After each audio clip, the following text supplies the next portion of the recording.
Yoya ashama kam jirtu guyyaa irraas viidiyoo kan biraan walitti deebinee jirra jechuudha. Guyyaa irraa kan waliin ilaallu naachuraalii moo sooshaali wayyaa kan jedhu yeroo baay'ee barattoonni keessattuu kutaa 10 eegga ga'aniin booddee akkasumallee sadarkaa yuunivarsiitiitti illee jechuudha wantoota kana adda baasanii filachuu irratti baay'ee rakkatu jechuudha.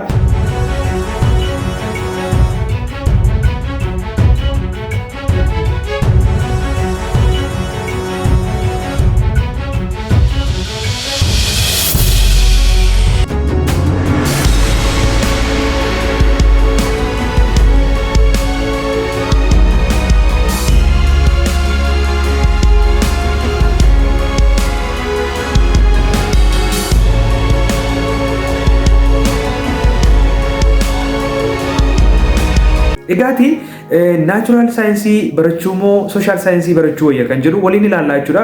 Egaati wanti hundumtuu bakka isaatti barbaachisaadha. Yeroo baay'ee filannoo kana filachuudhaaf maatii gaafa gaafattan fedhiin maatii kan biraa ta'uu danda'a, fedhiin keessan kan biraa ta'uu danda'a, hiriyoota keessan gaafa gaafattan tarii of dhaggeeffadhaa isiniin jechuu danda'u. Filannoo gaafa isin gaaffii isaan gaafattan isaan deebi'anii ammas akkasin of dhaggeeffattan isinitti himuu danda'u. Sababni isaas natural science gali yookiin social science gali jedhee namni takka isin gorsee ati wanta sanarratti bu'a qabeessa yoo taaneef booddee akka itti miidhamneef wanta kanarraa bilisa ta'uudhaaf yeroo baay'ee hiriyoon numti keenyallee namoonni siniroon numti keenyallee maal nuun jedhu ofii kee dhaggeeffadhu nuun jedhu.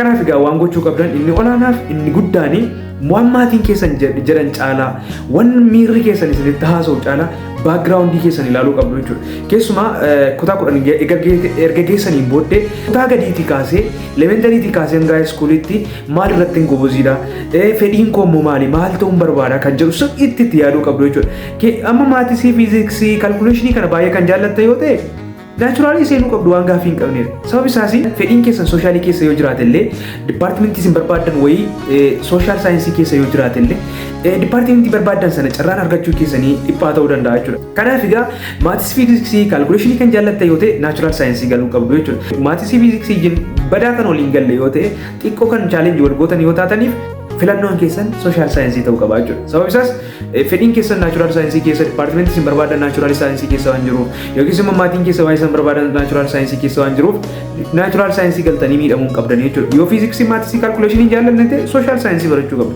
Sooshaal saayinsii keessa dipaartimentiin gaariin jira. Naachuraal saayinsii keessa dipaartimentiin gaariin jira. Dipaartimentii guddaa waan seentaniif immoo nama guddaa taatu iddoo jirtanitti dhiibbaa isin uumtan murteessaadha jechuudha. Kanaaf egaa filannoo kana adda baastanii filachuu qabdu. Kanarraan kanaaf immoo fakkeenyaaf naachuraal saayinsii eegga galtan yookiis immoo sooshaal saayinsii eegga galtanii booddee intiraansii fudhattanii gara yuunivarsiitii dhuftu. Gara yuunivarsiitii eegga dhuftanii immoo yuunivarsiitii irratti ammas dipaartimentii filachuu irratti baay'ee rakkattu jechuudha. Yeroo baay'ee yuunivarsiitii mayyuu ga'anii dipaartimentii naachuraalii warri baratan bakkeedha yeroo sooshaal saayinsii dabalataan baratan argina. Warri sooshaal saayinsii immoo gara naachuraal saayinsiitti yeroo jijjiirachuuf wannoo ta'an argina jechuudha. Kun waama jiruudha jechuudha. Kanaaf egaa waan gochuu qabdan sirriitti itti yaaduu, sirriitti itti qorachuu qabdu jechuudha. Namni safara keessanii tokko baay'eema tokko fakkeenyaaf dipaartimentii sooshaal saayinsiin bahee waama baay'ee tokko milkaa'ee fi isinii milkaa'uu dhiisuu danda'a. Nama naannaa keessanii ilaaluu qabdan waan isin ilaaluu qabdan dipaartimentii tokko seenuun dura buustanii baastanii yaaduu qabdu jechuudha. Fakkeenyaaf dipaartimentiin hojii mootummaa qofa irratti hirkattanii akka jiraattan isin godhu jiraachuu danda'a. Dipaartimentiin akka ofii keessaniin of dandeessanii bizineesii mataa keessanii irraan gochuu dandeessan isin gochuu danda'u jira. Fakkeenyaaf namni dipaartimentii fayyaa galu tokko yeroo hundumaa namni dhukkufachuun oolu namni biyya lafaa kanarra jirutti namni dhukkufachuun oolu hojjetaa mootummaa ta'e yoo qaxaramuu yoo baate jechuudha. Qacaramuu yoo baate miindeeffamuu yoo baate hojjetaa mootummaa ta'e dhuunfaatti waan dhuunfaa isaatii hojjechuu danda'a jechuudha. Dabalataanii galii dabalataa argachuu danda'a jechuudha. Namni fakkeenya waan namni fayyaa baratu. Kanaaf yeroo baay'ee fayyaa irratti kompetishiniin baay'ata jechuudha. Amma fakkeenyaaf namni takka yuunivarsiitii seenee maal ta'e dhumisa miindeeffamee maallaqa argatu sanaan ofiisaa sappoortii gochuu maatii isaa sappoortii gochuudhaan waan kanarraa darbee jiru. Baay'ee isaa waa madda ta'e waan uumuuf deemu jiru jechuudha. Kanaaf maatiin keessan beezii kan qaban yoo ta'e bizineesii manaajimentii bizineesii akkamitti manaaj gochuu akka danda'amu bizineesii abbaa keessanii sana maallaqa akkamittiin manaaj gochuun akka danda'amu ikkonoomii bakka waan dinagdee jiru wal qabatu qayyabachuu qabdu jechuudha. Sababni isaas birri qabdu kamaa isin rakkisa.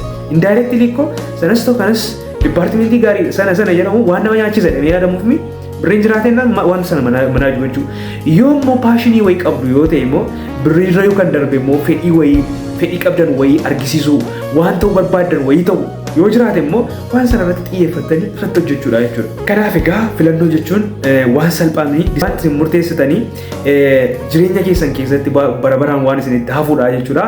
Kanaaf murtoo keessan sirriitti itti yaaddanii sirriitti itti qayyabattanii sirriitti waa'ee ofii keessanii erga ilaaltanii booddee eegaluu qabdu jechuudha. Kanaaf namni jalqabaa kaasee ganamaa kaasee dooktara ta'uu barbaadu, paayileetii ta'uu barbaadu, namni injineerii ta'uu barbaadu dirqama kutaa gadii kaasee yoo wanna fiiziksii maatisii waan kaalkuleeshinii wal qabatu kana yoo hin jaallanne illee gara sanatti akkamittiin siistema adda addaa fayyadamee of keessatti biiwuldi gochuu qaba jechuudha. Miira kaalkuleeshinii jaallatu wayii of keessatti biiwuldi gochuu qaba.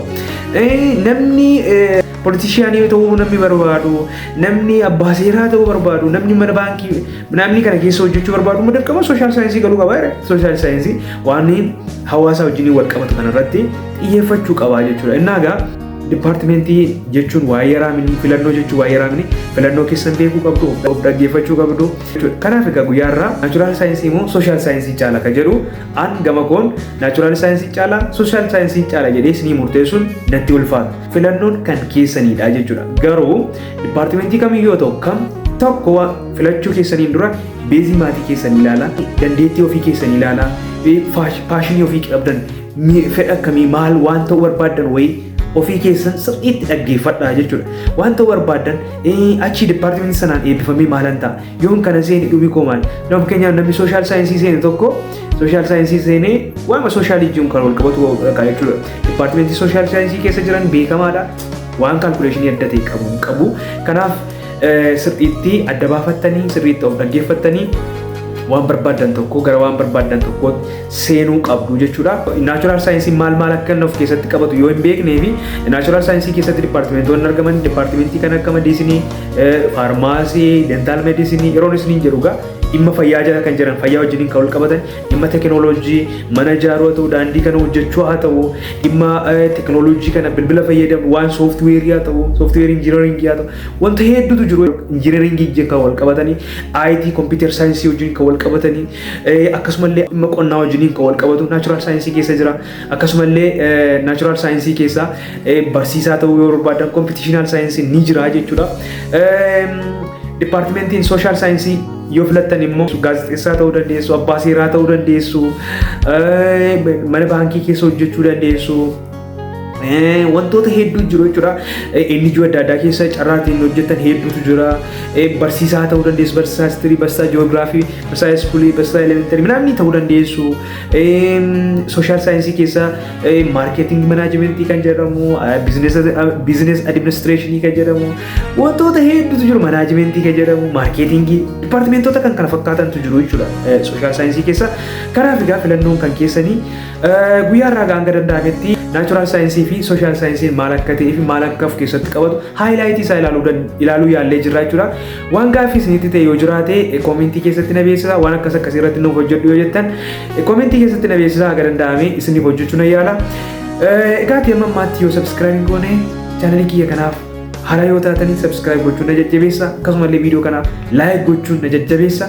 Waan gootaniif guddaa galatoomaa. Guyyaa irraaf isiniif qabadhe kana dhufe kana fakkaata. Guyyaa biraa viidiyoo biraan hanga walitti deebinutti nagaa waaqayyoon nuuf tura. Galatoomaa.